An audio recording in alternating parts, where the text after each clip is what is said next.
Olá, tudo bem?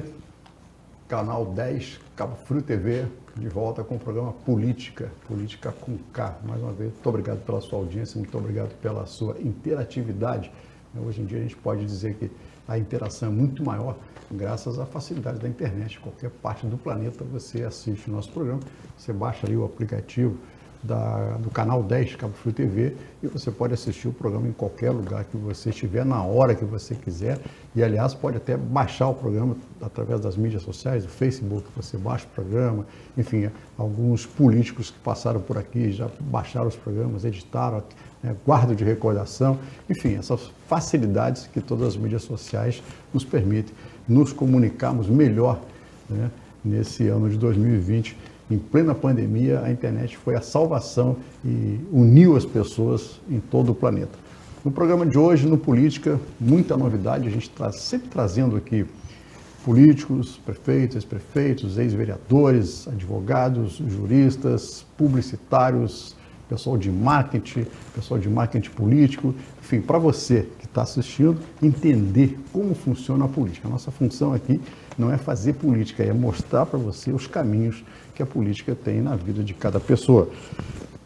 Por sua sugestão, já estão agendados aqui o ex-prefeito Delmires de Oliveira Braga, Mirinho Braga, prefeito 2 vezes, aliás, o primeiro prefeito de Búzios, depois se reelegeu, depois foi eleito novamente, 3 vezes prefeito de Búzios.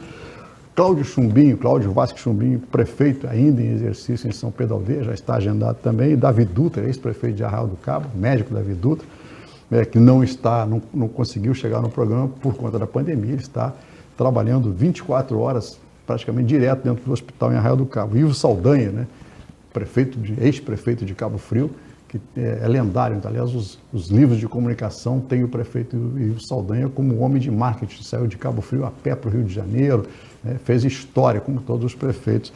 E Anderson Cardoso de Brito, o Andim, que é ex-prefeito de Arraial do Cabo, também estão agendados aqui no nosso Política. No programa de hoje, a gente está trazendo aqui alguns convidados muito especiais, agradecendo que vieram do Rio, aproveitar aqui o feriadão, né? Tem casa aqui, então a gente sempre liga para os amigos nessa hora que a gente precisa de especialistas.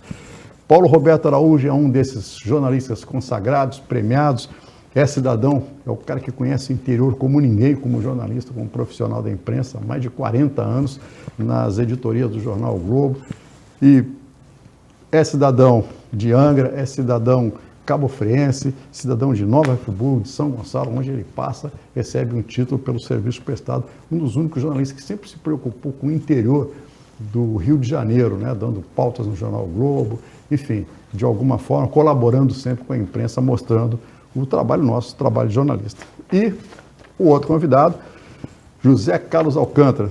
Esse homem também tem história, assim como o Paulo Roberto, já viajaram o mundo inteiro.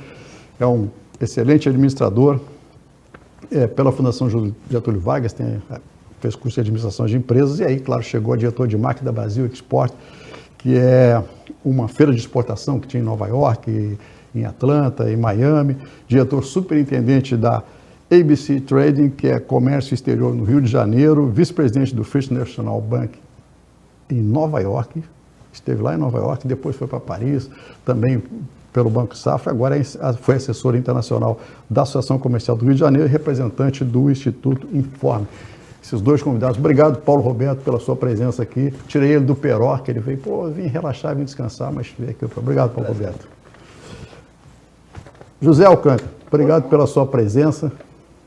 Eu agradeço o convite, acho que o seu programa, a sua audiência. Obrigado. Bater um papo aqui sobre marketing político eleitoral, é isso? E jornalista, a nossa função aqui no Política é exatamente ensinar você, mostrar a você os caminhos que a política, toma no Brasil e no mundo. Nós falamos aqui também sobre, as pessoas perguntam, política internacional. Nós estamos atentos, acompanhando a eleição nos Estados Unidos, entre o Trump e o Joe Biden, que está, na verdade, foi um mau exemplo dos dois naquela discussão que aconteceu, uma baixaria lamentável, de um país como os Estados Unidos, e o formato da política lá é diferente, né?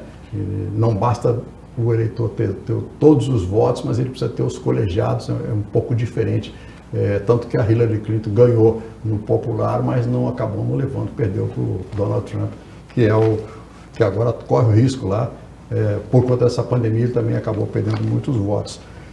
Só para você ter uma ideia, 553.648 pedidos de candidatura no TSE e de imediato 3.836 foram considerados inaptos, porque faltou documentação, porque não entregaram no prazo. Paulo Roberto, função da imprensa é de informar, de trazer sempre a informação precisa. Você que mais de 40 anos de jornalismo, essa época de eleição se trabalha antes, durante e depois, né? O trabalho começa muito antes, né? Tipo carnaval, um ano antes. Muito antes das eleições. E eu acho que a função da imprensa séria, que ainda, graças a Deus, ainda existe, é informar com precisão ao leitor, né? Porque numa época onde se predominam as fake news, e que se vê aí toda hora, todo instante, através das mídias sociais, eu acho que é muito importante que o leitor, antes de emitir uma opinião, antes de compartilhar uma denúncia, uma informação, procure verificar nos sites oficiais, no site das grandes empresas de comunicação ou propriamente dos órgãos oficiais, antes de propagar notícias que podem são denúncias muitas vezes infundadas, que podem denegrir a imagem de uma pessoa, né? Sem dúvida. E isso é muito preocupante. E nós vamos passar agora por um processo eleitoral inusitado, né? Porque nunca aconteceu uma eleição como essa que nós vamos ter agora, daqui a um mês. Então, eu acho que a importância da imprensa séria, que ainda, apesar de todos os problemas, ainda existe, é fundamental para a orientação dos eleitores. Pois é, essa é a função do jornalismo, a função de trazer dados. Aliás, com as novas mídias, existem estudos específicos para a gente estudar como é que funciona o algoritmo do Facebook, do Instagram, enfim, não é bem como você acha que é só uma brincadeira, não é bem assim. Isso é um negócio, e é um negócio extremamente profissional, que domina o mundo, e que o jornalista, inclusive, tem que aprender a lidar com isso. Existe um curso específico para a gente exatamente diferenciar e dar a informação precisa. Mas para chegar a esses números, existem pesquisas, existem dados oficiais, né, que o TRE, que o TSE autorizam e publicam esses dados. O restante que você ouve, né, estão dizendo, a pesquisa, estão dizendo, quem é que disse, né, essa conversa de putiquim, não chega a lugar nenhum. A gente precisa de dados oficiais. Eu lembro que Paulo Roberto, trabalhei alguns anos prestando serviço ao jornal o Globo, Paulo Roberto era editor lá do Globo, falava assim, amor, cadê os documentos? E aí tinha que procurar a documentação confiável, encaminhar o departamento jurídico para depois ser avaliado, para depois ser publicado. E a partir disso, né, a partir de pesquisas precisas, a partir de dados confiáveis, é que se publica alguma coisa, por isso, exatamente o que ele está falando. Zé Alcântara, o homem que comanda, né, tem uma experiência internacional, com essa experiência, com esse olhar, quem dirigiu o banco nos Estados Unidos, na França, ele tem um olhar crítico em relação a isso, por isso que ele dirige hoje o Instituto Informa. Sem pesquisa não dá para fazer mais nada, né? Olha, pesquisa é informação, né? A gente está lidando com comunicação e, portanto, está lidando com informação. Não se faz afirmação sem mostrar números, né? Se você faz um argumento e quer demonstrar a veracidade desse argumento, você tem que demonstrar com números, né? E a pesquisa nada mais é do que isso, é um levantamento, tanto no mercado de consumo, porque o Instituto Informa, na verdade, tem duas atividades bem distintas, que é o Instituto Renoma, que cuida da pesquisa de mercado, orientada para o mercado de consumo, para lançamentos de produtos imobiliários, de produtos de consumo, de serviços, e o Instituto Informa, que é a pesquisa eleitoral, que é o que está se fazendo mais nesse período aqui, que é o levantamento da posição dos candidatos nas cidades, né? Com entrevistas feitas presencialmente ou por telefone, que tem as duas modalidades de pesquisa que são classicamente executadas pelo Instituto Informa, como a maioria dos outros institutos também fazem mesmo, prestam esse tipo de serviço. Agora, uma das coisas que as pessoas sempre comentam, e aí, aliás, o Paulo Roberto, claro, 40 anos de jornalismo, no primeiro time, a gente, como jornalista, sempre sofreu isso assim. Então, toda vez que a gente publica alguma coisa, através de dados confiáveis, né, a pessoa que lê diz o seguinte, pô, de onde é que eles tiraram isso, né? Isso não é verdade, né? Isso é claro que é verdade, você está lá, até porque se o jornalista coloca uma vírgula errada, acaba virando num processo. Esse é o período que tem que ter, o jornalista tem que ter atenção redobrada? Muita. Tem um caso agora que aconteceu esses dias agora, aqui na região dos Lagos, eu não vou citar nomes porque não é o caso, né?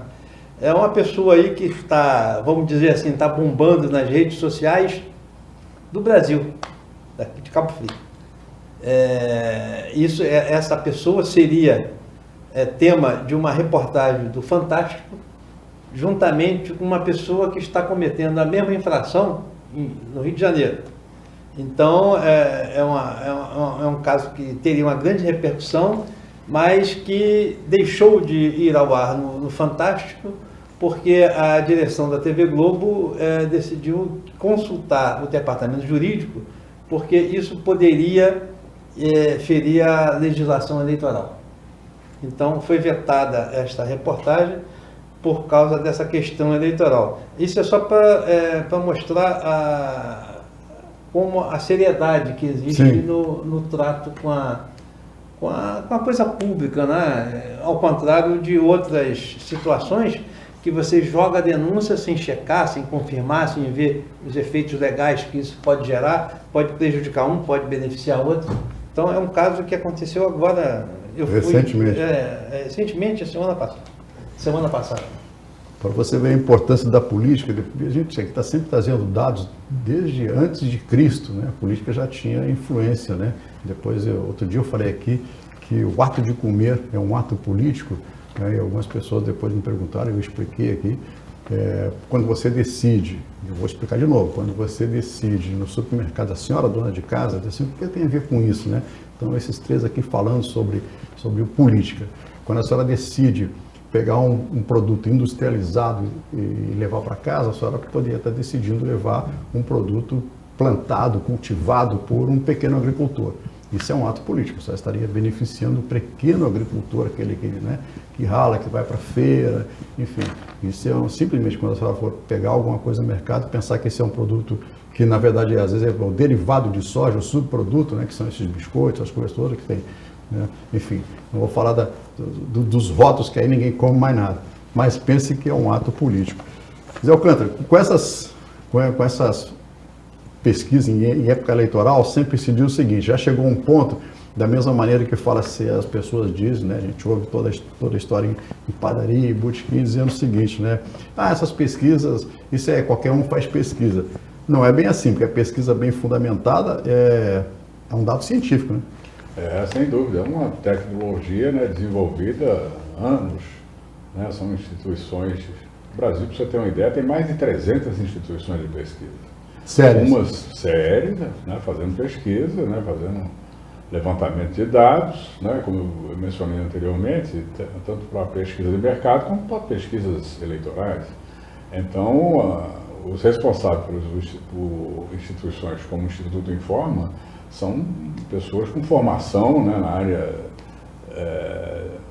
de social, né, na área política, na área de mercado, com formação técnica para fazer um estudo, né, com algoritmos, né, números que são aferidos, né, através de técnicas de amostragem. São cálculos muito precisos para se chegar às conclusões que depois são apresentadas nos relatórios. Agora, você está, aqui antes de começar o programa, né, conversando aqui com os dois convidados, o Zé Alcântara estava explicando exatamente isso. Existem dois tipos de pesquisa. Aquela que o candidato encomenda para ele se situar no mercado, quer dizer, essa não tem registro, e ele precisa ter uma noção, né? E, aliás, outro dia, o Lula Vieira, grande publicitário, publicou na Folha de São Paulo dizendo o seguinte, né, e é exatamente o que o Zé está falando aqui, que as empresas encomendam, como é que o meu produto está no mercado? Eu preciso de uma pesquisa, saber o que as pessoas estão pensando sobre isso. E aí o Lula Vieira publicou dizendo o seguinte, olha, você fez uma pesquisa muito grande, com um grande produto, que não estava muito bem no mercado, e se reuniu todo mundo e se mostrou a pesquisa que era contra. Não era favorável, digamos assim. A pesquisa estava ruim, as pessoas não estavam gostando do produto. Aí o presidente da empresa viu a pesquisa e falou assim, não gostei não, faz outra. Então, sim, mas essa é a verdade, foi que as pessoas estão dizendo que o seu produto não é bom. Claro que acontece muito isso. Não, faz outra porque, né, ele queria que agradasse ele. Não tem isso, né? A pesquisa, mas quando você faz essas duas, o político ele tem como corrigir a rota, é isso? Queria que você explicasse isso. É basicamente para isso, né? Um estudo de uma determinada cidade que levanta o nome dos candidatos, né? Dos pré-candidatos, uma fase preparatória ainda, ela serve de orientação, ou seja, ela é uma ferramenta, um instrumento para os políticos orientarem, fazerem as suas estratégias de campanha. E a outra pesquisa que é mais conhecida, que é a pesquisa registrada no TSE, são as tabelas, né, os gráficos mostrando a posição dos candidatos, que essas que são divulgadas, né, na mídia impressa, na mídia eletrônica. Então as duas são pesquisas e usam os mesmos instrumentos de levantamento, só que uma é registrada e a outra não. E uma serve para tomar... Para tomar... Ou para ou continua, né? As suas iniciativas, né, de campanha, as suas articulações políticas, para formatar a sua estratégia de campanha. Nesse período, como o Paulo Roberto estava falando exatamente, tem que ter atenção redobrada, toda hora toca o telefone. Olha, eu tenho uma novidade para você, tem um furo, toda vez que alguém... Aliás, quando eu comecei a trabalhar com o Jornal Globo, né, agradeço muito ao Paulo Roberto, disse, muito cuidado com os telefonemas, que todo mundo que liga, aliás, essa é uma das regras do jornalismo, né? Todo mundo que liga para te dizer alguma notícia é por interesse próprio. É isso, Paulo? É verdade. Sempre você tem que descobrir o bastidor e sempre a norma básica é você fazer o contraditório, né? Ouvir o outro lado. E eu tenho observado aí nessa eleição agora, um fato novo que eu não observava em outras eleições.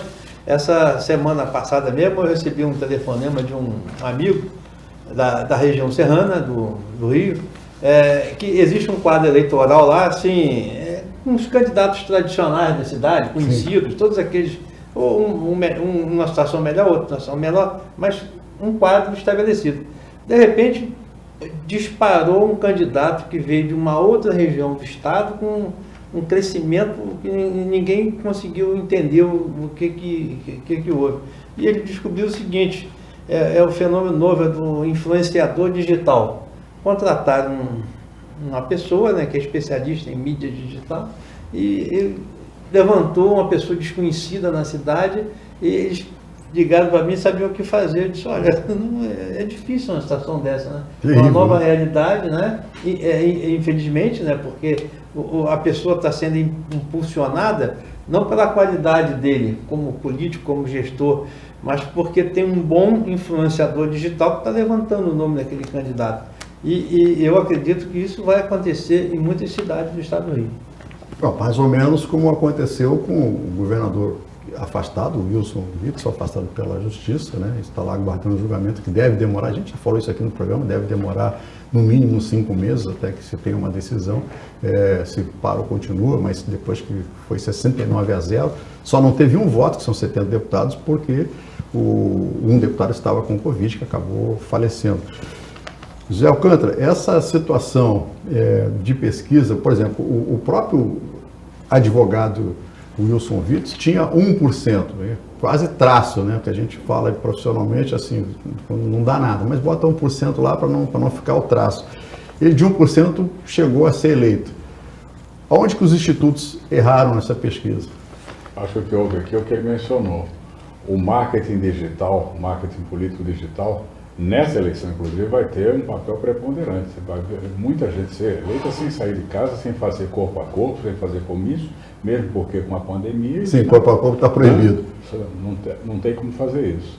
E essas ferramentas de comunicação, que são os impulsionadores, como ele mencionou, você faz isso através das mídias sociais, do Facebook, do Instagram, né, faz isso através de grupos de WhatsApp, como foi feito um trabalho intenso na eleição presidencial do nosso presidente Bolsonaro. Sim. Ou seja, as instituições que se ocupam de marketing político digital vão ter um papel definitivo. Essa eleição aqui para prefeito, nos 5 mil municípios do Brasil, isso vai ficar evidente, vai ficar bem, bem evidente. E aí o Instituto de Pesquisa consegue... O Instituto de Pesquisa levanta agora a posição. Por isso é importante fazer uma pesquisa antes, nesse período aqui, e outra na véspera, porque esse monitoramento ele é constante. O que hoje você está apurando como números pode mudar o quadro daqui a 15 dias e pode mudar na véspera da eleição.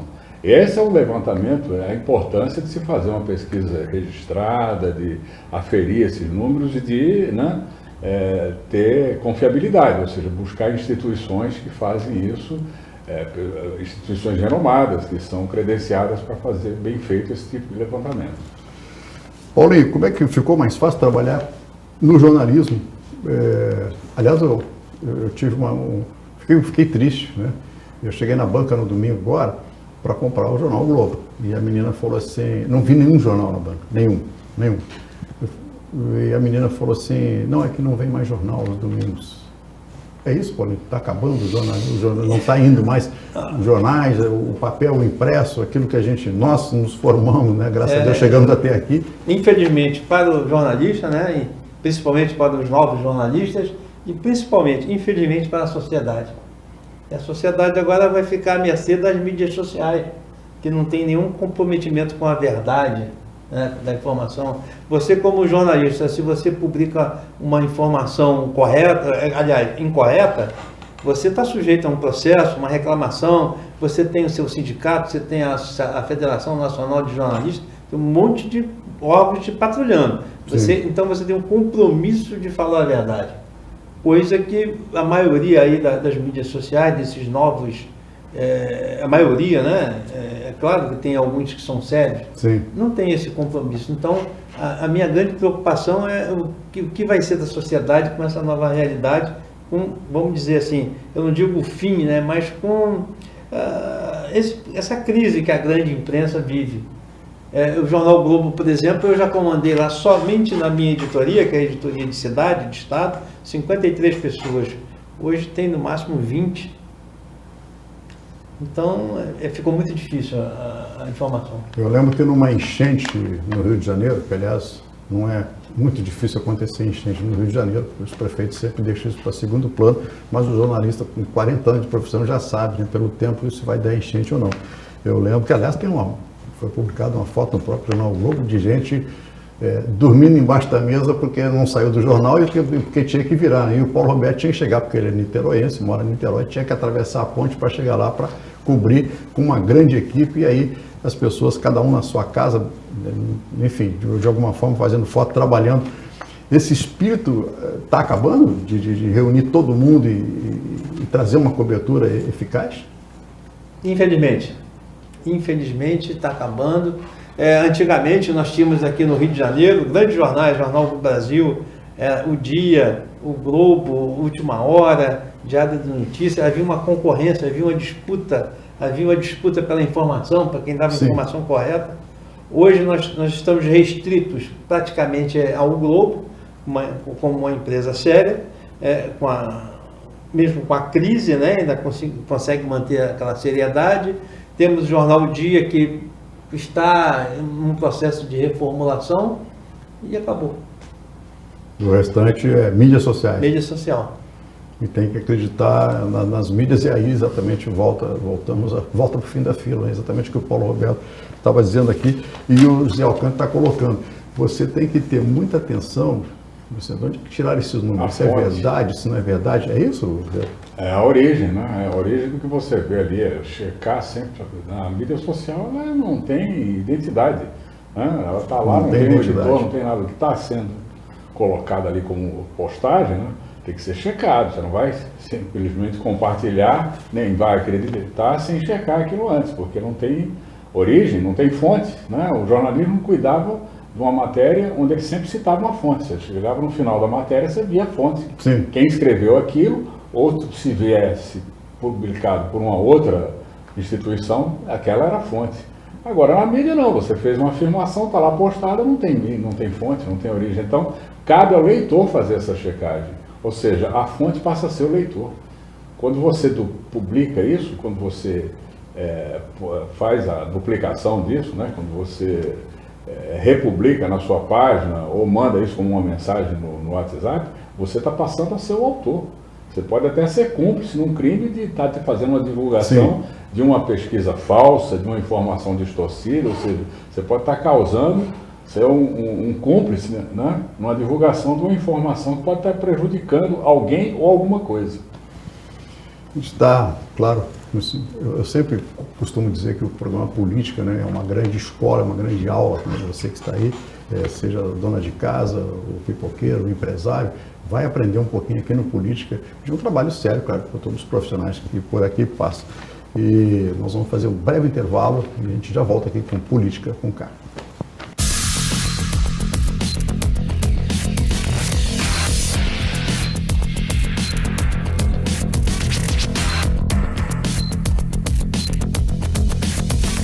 Bom dia, boa tarde, boa noite para você que está me assistindo. Hoje vamos falar sobre um fenômeno que vem se alastrando em proporções avassaladoras. Tudo começa com um simples transmissor. Uma pessoa que passa para o seu grupo familiar, que espalha para sua comunidade e rapidinho temos um grande número de pessoas contaminadas. Parece até o espalhamento de um vírus.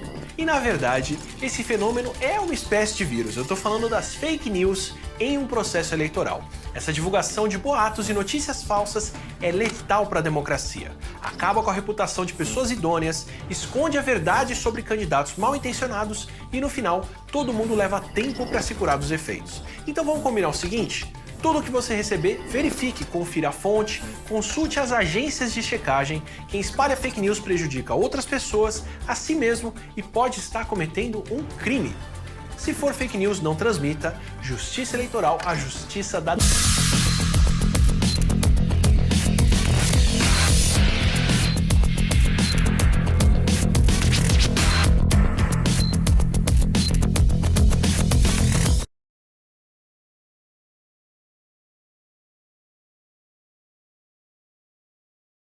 O exemplo, né? Que é a chegada de uma grande rede de fast food do Brasil, que foi o McDonald's. Quando ela chegou, me lembro da primeira loja lá em Copacabana, na Lago de Gouveia, houve assim um frisson de muito empresário que queria ter uma franquia, né? Queria ser franqueado. E ele se espantava quando fazia a entrevista lá com a direção do McDonald's, que a primeira coisa que o franqueado fazia era pagar uma pesquisa. Você queria botar aquilo em Irajá, ou seja, onde for, você tinha que pagar uma pesquisa, levar o McDonald's e falar, tá vendo? Circulam tantas pessoas aqui nesse perímetro aqui, né? O poder aquisitivo das pessoas, né? Em classes sociais e tal, foi como se levantou, né? Era muito difícil, logo no início você percebia isso nitidamente, o volume de clientes entrando e saindo no McDonald's, é porque ali tinha sido feita uma pesquisa antes. Você não ia botar um McDonald's num lugar onde não tem cliente. Então a pesquisa permitia que você, além de levantar o perfil de mercado, levantasse o perfil do local, ou seja, qual era o local ideal para colocar aquele estabelecimento. E é isso que as instituições de pesquisas, como aqui o Instituto Renoma faz, no mercado, para projetos imobiliários. Você vai fazer um lançamento de um shopping, de uma galeria de lojas ou de uma edificação para uso residencial, você vai levantar o perfil do consumidor, né? Daquele pretenso adquirente daquela unidade e vai projetar, vai formatar o projeto diante desse perfil desse consumidor, daquela cidade, daquele bairro, daquele local. É assim que se faz a pesquisa hoje. Mais uma aula aqui do nosso Política, quer dizer, aliás, porque a gente tem comentado sempre aqui, quer dizer, você precisa de dados confiáveis, né, de imprensa confiável. Na verdade, Paulo Roberto, hoje, se você que está assistindo nosso programa acha que ficou muito mais fácil, ficou muito mais difícil, porque quando você vê uma notícia, aliás, o Zé Alcântara estava falando aqui exatamente isso, ele publica todo dia 10, 12 belíssimas fotos, músicas no Facebook, enfim, e artigos também. E você checa isso, né?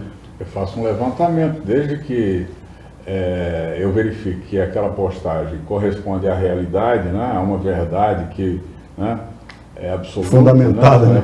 Fundamentada em uma fonte com credibilidade, aí eu publico. Senão eu não vou publicar de um jornal, ou seja, lá até de uma outra pessoa que faz uma afirmação que você fala, não, isso aqui é duvidoso, eu vou checar se o que está sendo, né, publicado aqui corresponde à realidade. Porque como é uma plataforma aberta, todo mundo publica. Ali tem muita mentira, né? Sim. E tem muita distorção, mas tem muita coisa boa também. Então é você separar o joio do trigo, fazer saber. Como também na imprensa. Eu acredito que ele pode falar sobre isso. Como na imprensa tem a imprensa marrom da década de 50, né? Que acho que pouca gente sabe que se chamava imprensa marrom, porque a qualidade da tinta que se usava era tão vagabunda que em vez de sair preto, saía marrom. Então se chamava imprensa marrom, era um jornal tão mal feito. Já começava pela tinta. A qualidade da tinta era ruim, era uma tinta já usada, que eles, né, misturavam e nunca dava aquela pigmentação preta dos jornais de boa qualidade que saía preto no branco. Então você tinha a imprensa preto no branco, que era a imprensa verdadeira, e a imprensa marrom, que era a imprensa mentirosa, falsa. Já começava pela qualidade da tinta, né? A qualidade do papel. Paulinho, sofreu muito com a imprensa marrom? Muito, muito. No interior, muito. principalmente? No interior, principalmente. Agora na capital também. Quer dizer, esse problema das fake news que nós temos hoje com as mídias sociais, naquela época o fake news era com a imprensa marrom. Com a imprensa marrom. Tem um caso muito clássico que eu acompanhei de perto, que foi muito clássico, na segunda cidade do estado em população. Haviam duas candidatas, né? Há uma semana da eleição, tinha uma que estava em primeiro lugar e a segunda estava assim uns 10 pontos percentuais abaixo, né? Segundo lugar. Então a vitória era certa, já estava, não havia tempo hábil de haver uma reversão daquela situação eleitoral. Aí o que essa candidata que estava em segundo lugar fez? Foi no jornal, eu posso falar porque hoje não existe mais. O jornal O Povo no Rio. Foi lá e encomendou 50 mil exemplares de um jornal fake news, né? Um jornal fake news, um tabloide, com essa candidata que estava em primeiro lugar, vestida de mãe de santo, né? Mãe de santo, com toda paramentada. Toda paramentada de mãe de santo, colocou na primeira página, assim, só a foto dela, aí pegou... os cabos eleitorais pegaram aqueles 50 mil jornais. Multiplicaram. Não, foram de porta em porta de templos evangélicos. Uma cidade com 1 milhão de habitantes. Caramba. Foram de porta em porta. Acabava o culto e distribuíam um por um. Reverteram a segunda. Em uma semana ela passou e foi a prefeita da cidade. Por conta do fake news. É um caso clássico de fake news. Que na verdade é imprensa marrom, né? A imprensa marrom é o fake news do passado, do papel, né? Na verdade, né, a gente que estuda, né, nós como jornalistas, como advogados, enfim, nós estudamos inclusive em gastronomia, se estuda a história da gastronomia desde antes de Cristo, né? E esses exemplos todos são clássicos. E a pirâmide social existe, depois eu vou mostrar aqui no próximo bloco, um livro sobre a história da gastronomia, em que se os políticos, né, faziam os jantares e convidavam as pessoas, você tem que convidar todo mundo, claro que convida todo mundo, mas os mais chegados aqui e dividir em 3 classes, né? Depois tem a segunda classe e a terceira classe. Claro que os da terceira classe não comiam as coisas, então se reclamavam que como é que as coisas não chegam na terceira mesa, só chegam na primeira. Já existia essa divisão política, né? E os boatos também, que quando não tinha imprensa marrom e não tinha fake news, era boato, né? Isso, era boato. Agora, a propósito que você falou aí, agora me veio novamente esse caso recente da deputada Flor de Lis, né? Na Sem própria dúvida. casa dela, a geladeira tinha geladeira sim, para casa. Sim, exatamente isso. E essa deputada, ela me chamou muita atenção, apesar de ela ser praticamente vizinha minha, eu me surpreendi com a votação dela, 200 mil votos. Fiquei, como é que é possível isso? Aí eu pesquisei, tive a curiosidade de pesquisar de onde vieram esses votos. Curiosidade de jornalista. Era de Angra a Campos. Sem dúvida. O estado todo. Lugares onde ela nunca pisou. Mas em que classe social? Voto evangélico, né? Sim. É o caso clássico aí dessa deputada. A base eleitoral dela, ela teve 200 mil votos. A base eleitoral dela é só uma sala, teve 20 mil votos lá. O resto é de fora. De fora do lugar que ela nunca sonhou. E teve um fato no passado que você deve... Eu me surpreendi quando o garotinho foi eleito governador. Um rapaz lá de Campos, desconhecido, vinha aqui ser o governador do estado. Aí eu estive lá em Campos, para outro motivo, e procurei lá os radialistas amigos que trabalhavam diretamente com ele, né? trabalhava na campanha dele, porque foi um fenômeno, né? Sim. Aí os caras dizem, não, ele é o seguinte, ele tem um sistema de rádios, são 400 emissoras no estado todo. Coligadas. Ele pegava uma rádio pequena e pegava aquele programa, espalhava no estado todo. Aí o cara está cortando cana lá, ele está escutando um radinho. Sem dúvida, sem dúvida. Essa foi a razão daquele, isso que me explicaram. Como é que ele conseguiu atingir o estado todo, um político de Campos, um rádio. Sem sair de Campos. Sem sair de Campos e conseguir aquela votação expressiva, que apesar dos problemas, né, ele foi governador, ele elegeu a mulher governadora, está para eleger agora a filha, a deputada, está para eleger o filho agora prefeito de Campos, já está na frente. Conseguiu construir, né? Tudo começou com o rádio. Eu acho que a gente podia fazer uma analogia na área de marketing político digital, para lembrar aqui a primeira eleição do Barack Obama nos Estados Unidos. Sim, eu ia falar exatamente isso. Então é bom, né, a gente estar sintonizado nessa mesma frequência para perceber o seguinte: o que é que houve ali? Um partido republicano como hoje tem aquele poderio imenso, que é o partido do presidente dos Estados Unidos. Os republicanos tinham muito mais recursos e os democratas não tinham tantos recursos e tinham, além disso, um candidato que era negro e era de origem, inclusive, muçulmana. A população americana não tinha aquele perfil. Não. Mas ele fez um uso intenso naquele primeiro momento ali das redes sociais, e isso se popularizou como um fôlego de palha, que toda a população, o pessoal jovem, começou a usar, a trocar mensagem através de Facebook, de WhatsApp, que incendiou a campanha, e ele foi eleito presidente e foi reeleito depois.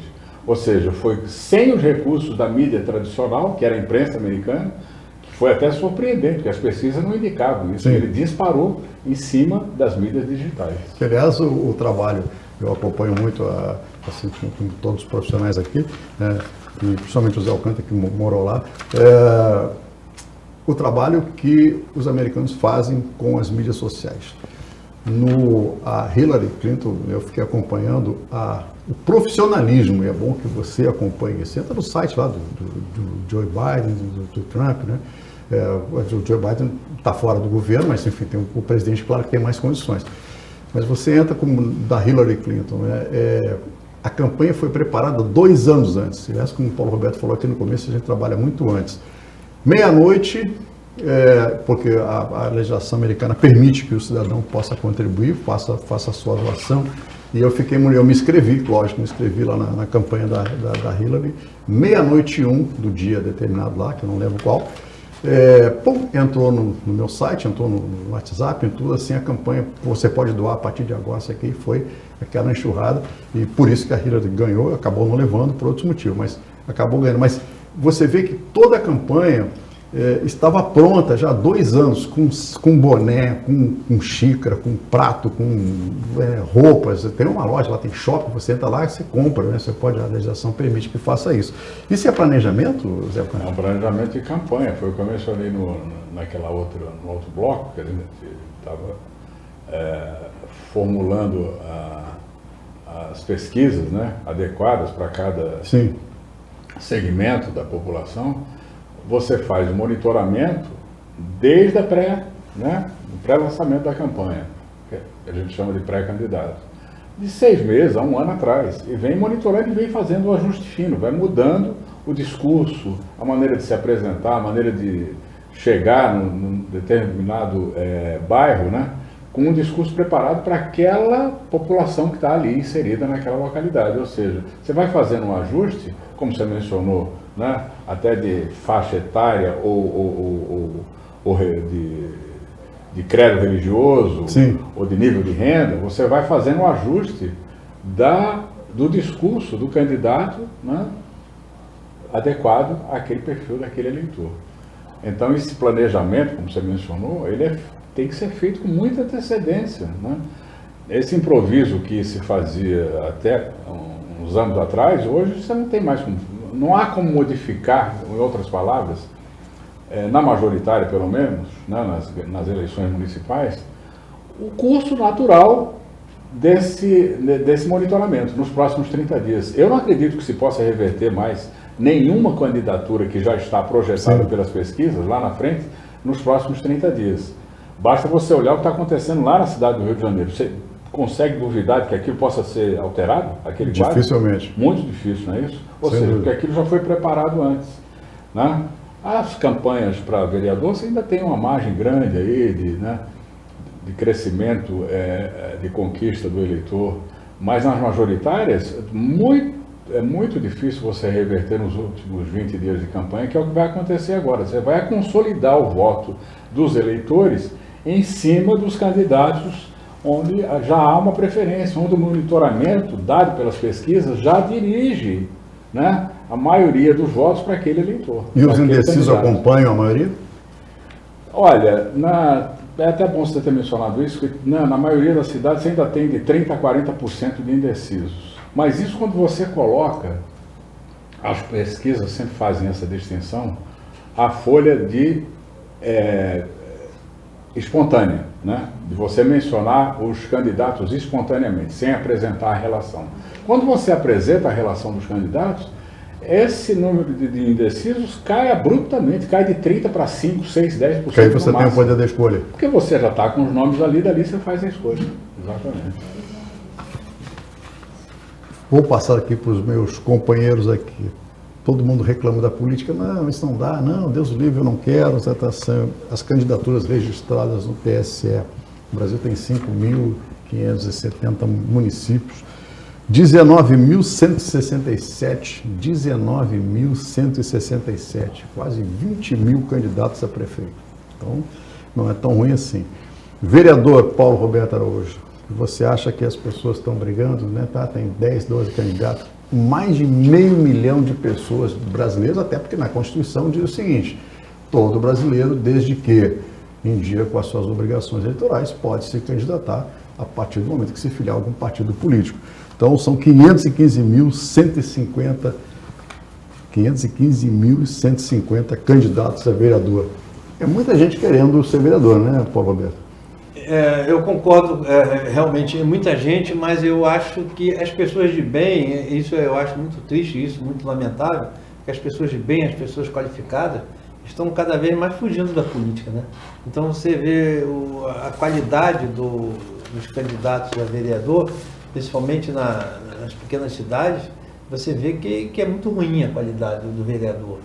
Isso, e aí mais tarde você elege um prefeito com qualidades e tudo, mas ele não consegue governar com a Câmara que, na verdade, comanda o sistema que comanda a gestão municipal, né? Acaba travando. Eu tive há pouco tempo, por acaso, num encontro, onde tinha uma vereadora e uma determinada pessoa fez uma reivindicação a essa vereadora aqui na região dos Lagos.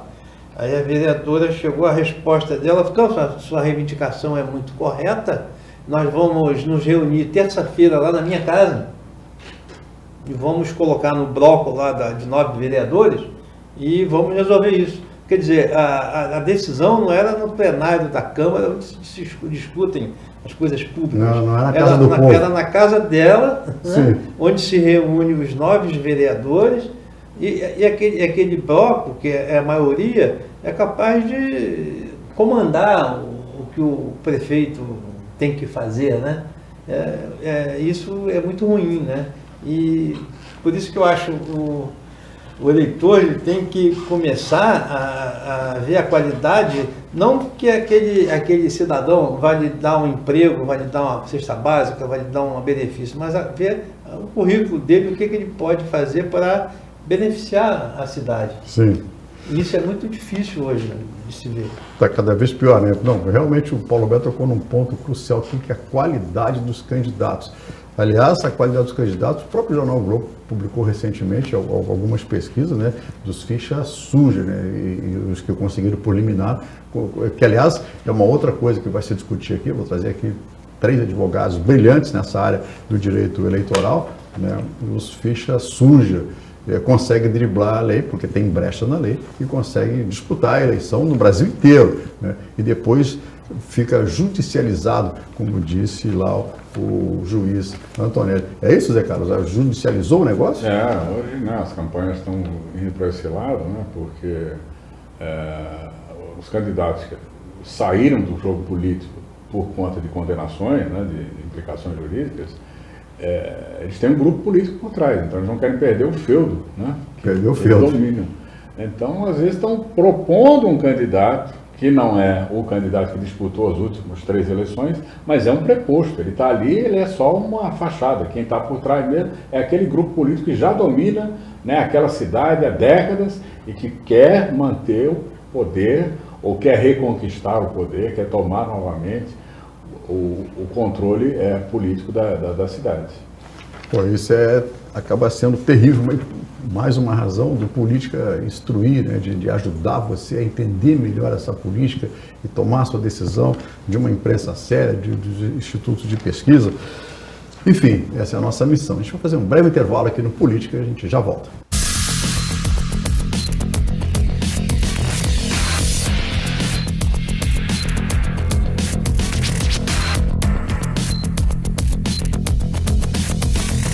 Bom dia, boa tarde, boa noite para você que está me assistindo. Hoje vamos falar sobre um fenômeno que vem se alastrando em proporções avassaladoras.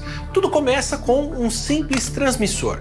Uma pessoa que passa para o seu grupo familiar, que espalha para a sua comunidade e rapidinho temos um grande número de pessoas contaminadas. Parece até o espalhamento de um vírus. E na verdade, esse fenômeno é uma espécie de vírus. Eu estou falando das fake news em um processo eleitoral. Essa divulgação de boatos e notícias falsas é letal para a democracia. Acaba com a reputação de pessoas idôneas, esconde a verdade sobre candidatos mal intencionados e no final todo mundo leva tempo para se curar dos efeitos. Então vamos combinar o seguinte? Tudo que você receber, verifique, confira a fonte, consulte as agências de checagem. Quem espalha fake news prejudica outras pessoas, a si mesmo e pode estar cometendo um crime. Se for fake news, não transmita. Justiça eleitoral, a justiça da democracia.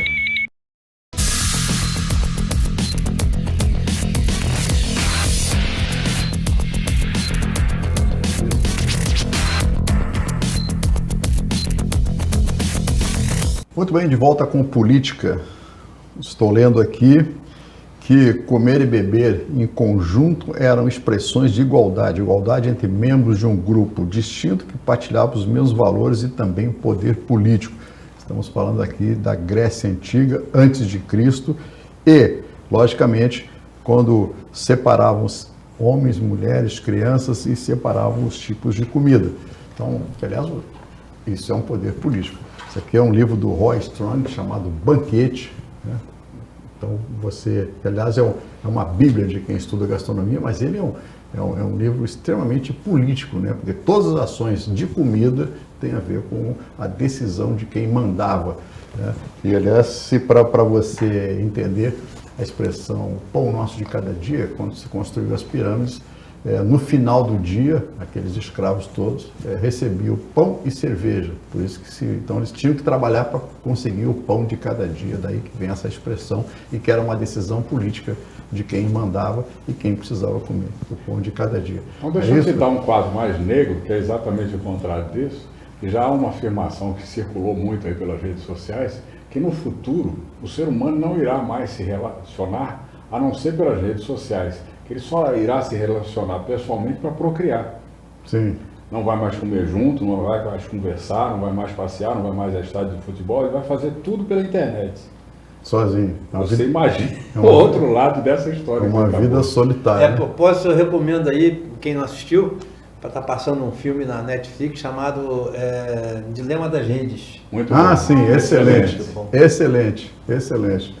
Acho que todo mundo tinha que ver assistir aquele filme. Não, sem dúvida. Muito sério. É exatamente o que a gente está comentando aqui. Então, enquanto a senhora fica aí, às vezes, né, gastando o seu tempo, né, com televisão, com os programas que, né, não acrescentam nada, essa aqui é uma boa, o Dilema das Redes, né, que é um documentário excelente, né, que mostra exatamente a influência, exatamente como o Zé Carlos está falando, como o Paulo Roberto está falando, do que é fake news, do que não é. Aliás, a propaganda que você assiste aqui no Política, a propaganda do TSE, sobre o comportamento das fake news. Você está assistindo aqui em toda a rede de televisão no Brasil inteiro, e claro aqui no Política também.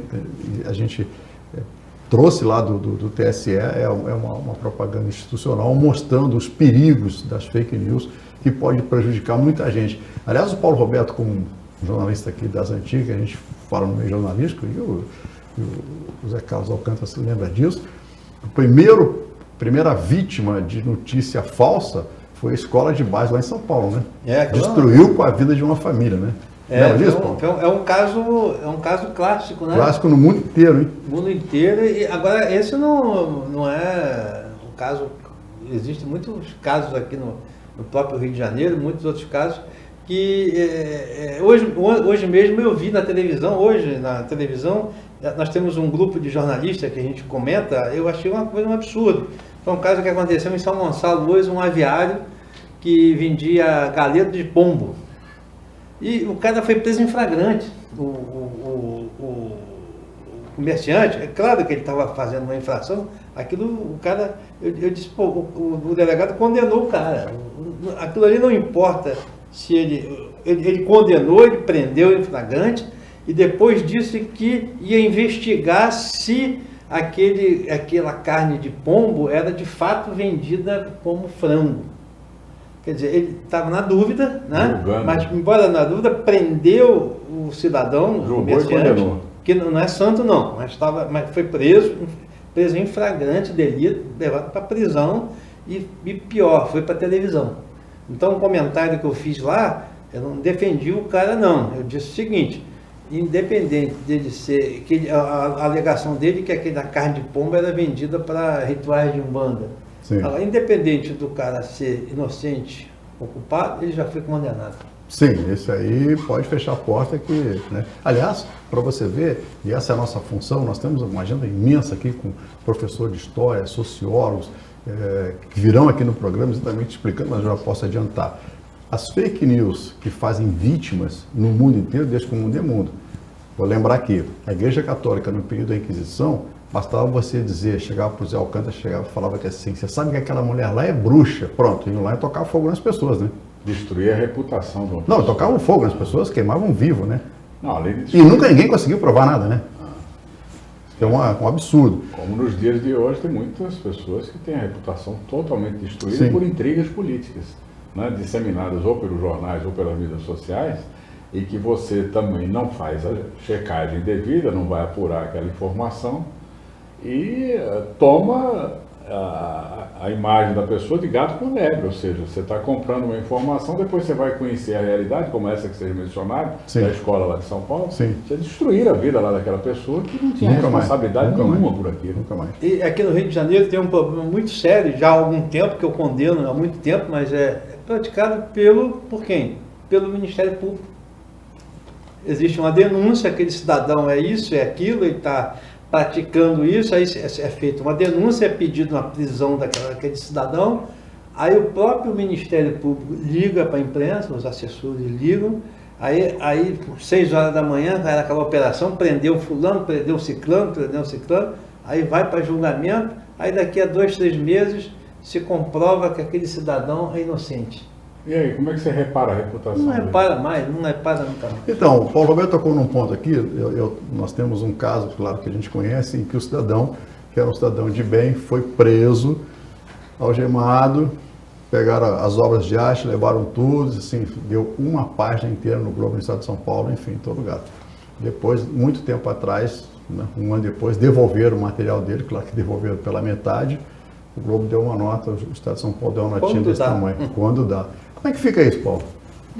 É impune. Eu tenho uma situação que aconteceu em Nova Friburgo, um cidadão, o presidente da escola de samba morreu.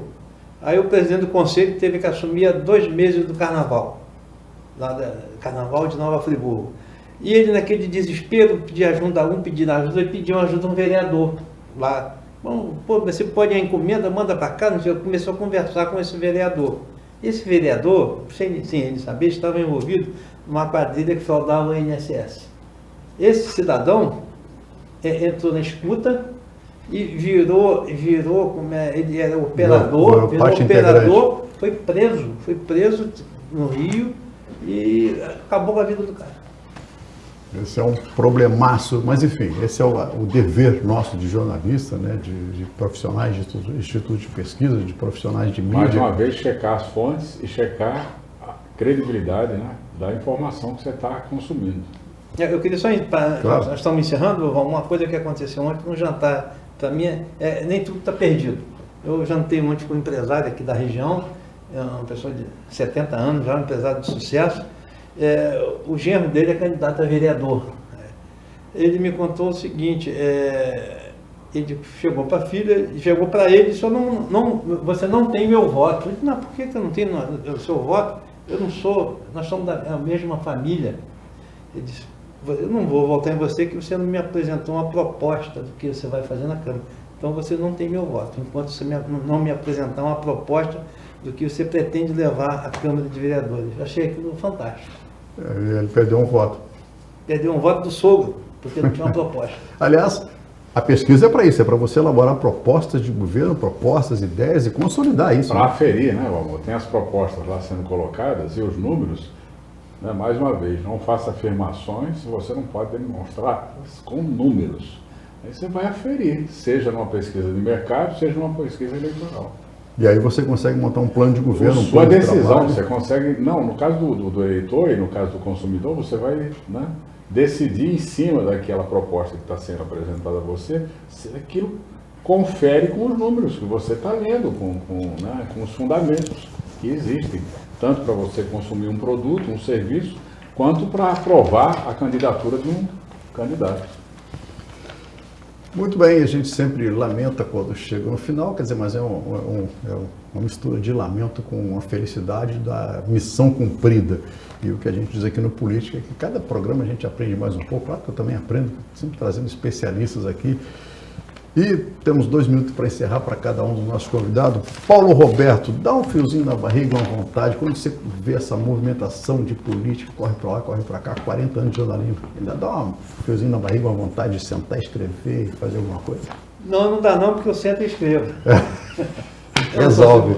Eu não consigo parar. Eu sei disso. Meus filhos comentam comigo que eu estou trabalhando mais agora do que quando eu trabalhava. Pois é, viu? Quem está no DNA, não tem mais jeito. Não tem. Mais jeito. O Zé Cavalcante é a mesma coisa, né? Quando ninguém chama ele para trabalhar, ele continua trabalhando. Né? Continua trabalhando. E, aliás, é o que os mantém exatamente em dia e na ativa. E, claro, executivos de primeira linha estão sempre chamados em qualquer parte do mundo. Zé Alcântara, 2 minutos para você deixar o seu recado. Com esse trabalho em relação a esses novos políticos, né, dessa eleição 2002, qual o caminho, tanto para o eleitor quanto o político, deve ter A cuidado? importância, Valmor, da economia daqui da região dos lagos, que nunca se faz uma proposta consistente que reúna todas as cidades, porque se você tomar cada unidade dessa, né, cada cidade da região, ela representa no estado uma fração muito diminuta, mas se você juntar, se fizer uma proposta de desenvolvimento econômico para a região como um todo, você consegue atrair investimentos, crescer a elaboração do planejamento e, né, de alocar recursos para fazer melhoria tanto na educação, quanto na saúde, quanto nos transportes, quanto na segurança, que é uma preocupação maior. Ou seja, você não faria um programa bem executado de segurança para uma cidade aqui, você faria para uma região. Claro. Né? Porque há uma migração do crime organizado lá do Rio de Janeiro, da cidade para cá, e ela se distribui aqui nessas cidades. Então, se um plano de segurança fosse bem organizado, né? Se fizesse um planejamento disso, teria que abranger todas as cidades da região. Então, eu chamo a atenção de que a economia também se olha com esse mesmo prisma, fazer um projeto de desenvolvimento econômico para a região e não só para uma determinada cidade. Ok, Paulo Roberto, 1 minuto para a sua despedida. E você, claro, como a gente sempre fala aqui, todos os dois já estão agendados para o próximo programa. Mas 1 minuto, Paulo Roberto. A minha mensagem de encerramento é o seguinte: se você quiser ter uma informação, existe uma coisa fundamental. Você vê lá um site com umas informações. Procure lá. Quem é o jornalista responsável? Qual o endereço? Tem endereço? Tem telefone. Se não tiver lá um jornalista responsável, se não tiver o endereço, se não tiver telefone, você desconfia. Aliás, essa é uma regra de trânsito, na dúvida não ultrapasse. É isso? Isso. É isso. Obrigado aqui ao José Carlos Alcântara, Paulo Roberto. Nós é que Araújo. agradecemos o convite, né? Acho que estamos aqui bem satisfeitos com o encontro. Obrigado, E obrigado. aguardamos o próximo convite. Não, já estão aqui agendados e você continua aqui no Política. Claro, lembrando que a gente já tem aqui todos os ex-prefeitos e estamos aqui conversando com a direção da Cabo Frio TV como se agenda, né? Tem 48 candidatos nesses 6 municípios aqui, né? Búzios tem 13 candidatos a prefeito, Cabo Frio tem 11 candidatos a prefeito, e para você trazê-los todos aqui, né, a gente está estudando a melhor forma para cumprir a determinação do TSE, em que todos têm que ter o mesmo tempo, exatamente para você decidir os rumos da sua cidade e da nossa região. Muito obrigado, Política. Até o próximo programa.